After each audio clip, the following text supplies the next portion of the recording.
ಒಗಟುಗಳು ಜ್ಞಾನವನ್ನು ವೃದ್ಧಿಸ್ತಾವ ಅನ್ನುವಂತಹ ಮಾತು ಸತ್ಯ ಐತ್ರಿ. ಆ ಮಾತಿನ ಪ್ರಕಾರ ಈ ದಿನದಾಗ ಒಗಟುಗಳಿಗೆ ಹೆಚ್ಚಿನ ಪ್ರಾಮುಖ್ಯತೆ ಇಲ್ರಿ. ಒಗಟವನ್ನು ಕೇಳಬೇಕಾದ್ರೆ ನಾವೆಲ್ಲ ಹಿರಿಜೀವಿಗಳನ್ನು ಕೇಳ್ತೇವ್ರಿ. ಇವತ್ತು ಒಂದು ಎಲ್ರಿಗೂ ನಮಸ್ಕಾರ ರೀ. ಇದು ನಂದು ಸೆಕೆಂಡ್ ವ್ಲಾಗ್. ರವಿವಾರ ಬಂತಂದ್ರೆ ಆಯಿತು, ಏನಾದರೂ ಒಂದು ಒಗಟು ಕೇಳಬೇಕನ್ನುವಂಥ ಉತ್ಸಾಹ ನನ್ನಲ್ಲಿ ಐತ್ರಿ. ಬರೀ ಕೇಳೋಣ.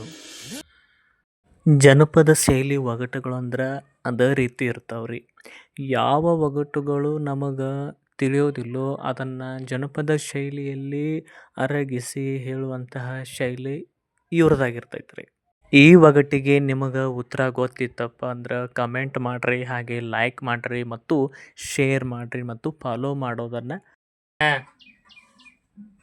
ನಾ ಹತ್ತಲೆ ನೀ ಎತ್ತಲೆ ನಿನ್ನ ಭುಜ ಹಿಡದ್ ನಾವು ಹತ್ತಲೆ.